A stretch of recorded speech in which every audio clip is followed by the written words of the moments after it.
welcome to my channel. So today we'll be making fingerless mitten or fingerless gloves. So for our requirement, we will need a tape measure, a pair of scissors. I am using chunky yarn. It is 100% acrylic. It's very thick, so it's chunky, and I will be using a 4mm hook. So let's get into the tutorial. To make this tutorial, I only made it in less than 30 minutes, so I think it's a very nice project for a beginner. Okay, so it's very easy. So attach your yarn to the hook and we begin to make our foundation chain. You're going to make a foundation chain of 26, so chain 26. I have 3, I have 4, 5, 6, 7, 8, 9, 10, 11, 12, 13, 14, 15, 16, 17, 18, 19, 20, 21, 22, 23, 24, 25, 26. Yeah, so there we go. We have a foundation chain of 26.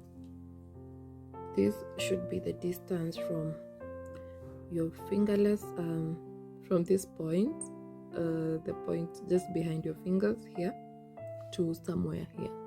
So you can put, you can use a tape measure to get the distance. Don't mind my tape measure. So let's say to there.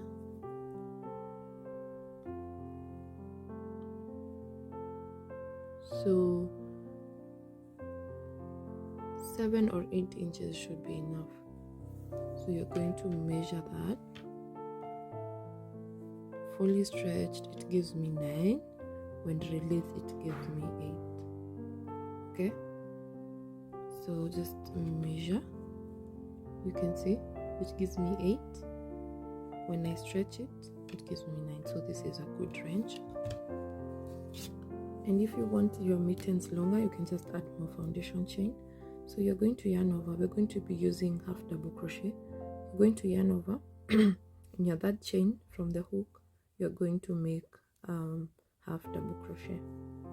Okay, so yarn over and make a half double crochet in the other chain. So to make a half double crochet, let me repeat for anyone who doesn't know. So yarn over, insert your hook through the chain, then yarn over and pull through. You have 3, then you're going to yarn over again and pull through all 3. So that's the pattern you're going to follow. That's the only stitch you will be using for this pattern. So continue doing half double crochet all the way to the end of the row. Okay, and I will meet you back at the end of the row. So I'm coming to the end of the row and I have one more chain left. So do half double crochet there, then you're going to chain 2, that counts as a half double crochet. Turn your work, and now for this part, now we will start working on the back loop. Okay, this will be our back loop, this side, the one that is farthest from you. So you're going to yarn over. We're going to insert our hook into the next back loop chain, which is this, so like so, and make a half double crochet. Going to repeat again. You can see we have these loops, so you're going to be inserting. Okay, let me just demonstrate this. You're going to be inserting your hook through these loops, these ones that are on the back. Okay, so let's go ahead with it. So continue making your half double crochet. So as you can see, it is creating this it is giving us this ribbed pattern, and this is what we want.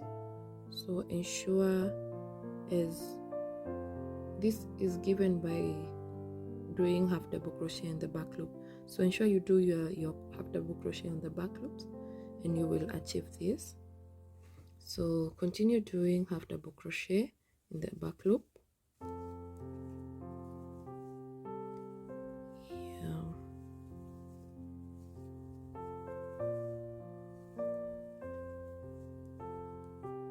Okay, so continue and we will meet at the end of the row. I am at the end of row 2.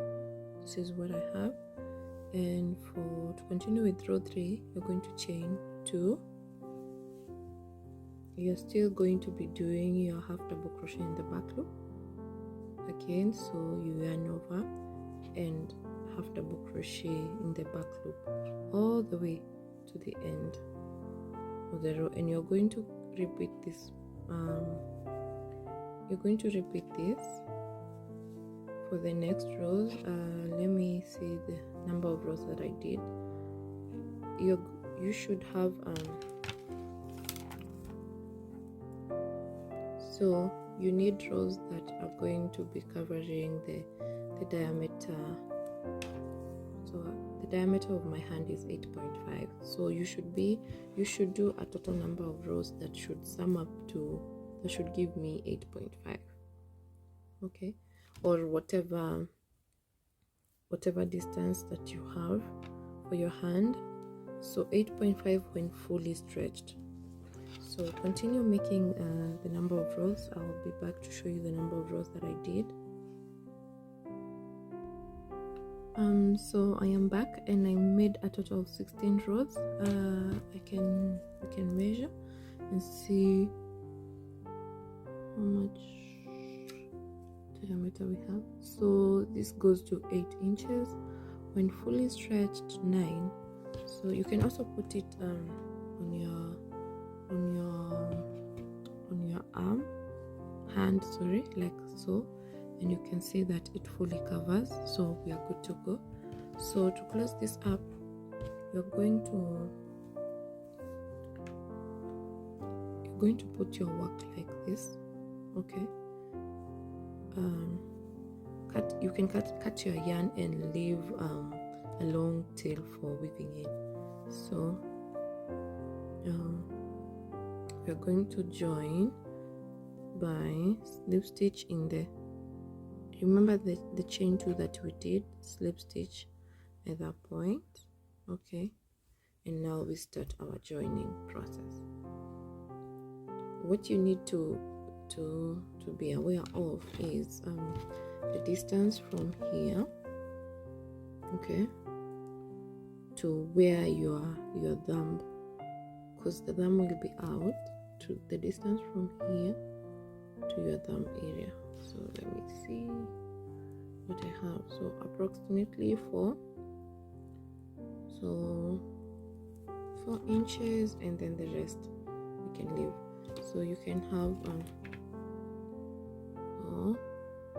let's say on the top, and then I leave a few. So I think I'm going to use stitch markers for this. So you can also use a piece of yarn if you don't have these stitch markers. So I'm going to mark here. Okay, then I'm going to skip 1, 2, 3, 4. That should be enough for the thumb. On the 4th one, I am going to put another. So yeah, I hope this makes sense, because we have this is how it will be. This is the region for the thumb, and then we have the other part for the fingers, and the other part for the what do you call it, the calf area. So after slip stitching, I'm going to turn my work to this and I'm going to be working on this loop. Let me show you what I'll be doing. So for joining, So for joining, I picked this is the foundation chain, so it just have one side, so you pick the foundation chain and you're going to pick the back loop of the other chain like so, and insert your yarn in the hook, then pull through and do a slip stitch. So we are going to be joining by slip stitches. So you pick the foundation, you pick the foundation one and the back loop of the previous row that we made, okay, the last row. So the foundation chain and this, the last row, and make a slip stitch. You can see the slip stitch is giving us a similar pattern to what we had, so that's why we are going with the slip stitch. So continue doing this to the point of the marker, okay, just here, then cut your yarn. So I am done with this part here, and I did cut my yarn. So I'm going to come back to this other end, attach your yarn to the hook, and we are going to repeat the same procedure all the way to the stitch marker. So continue and join to the stitch marker, and I will meet you at the end, or let me show you how I do it. So attach your yarn and tighten, ensure it is tight, okay, and I'm going to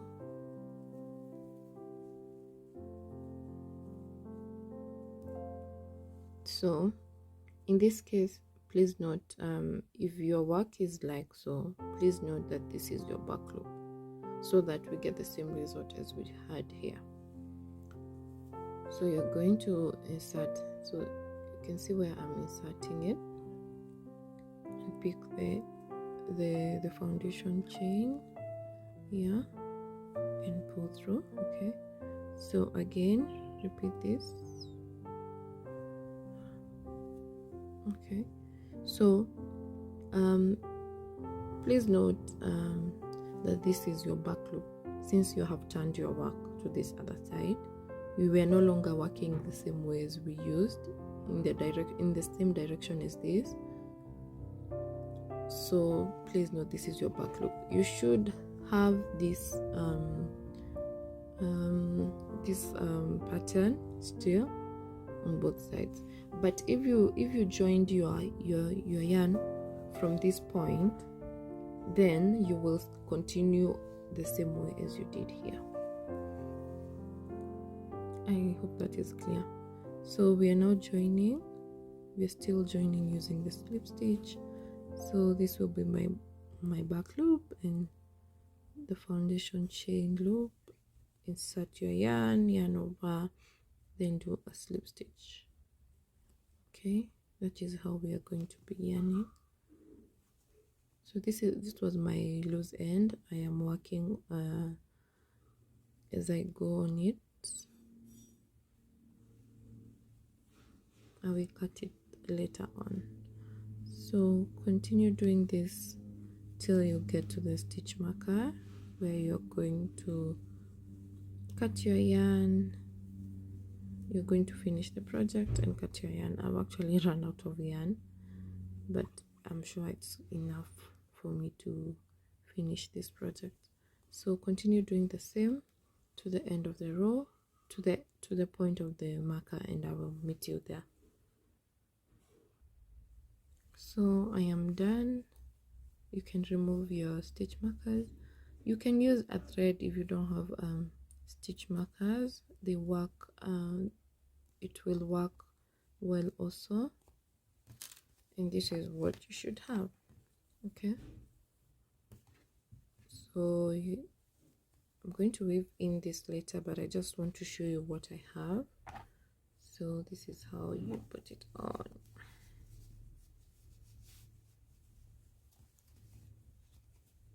Let me show you.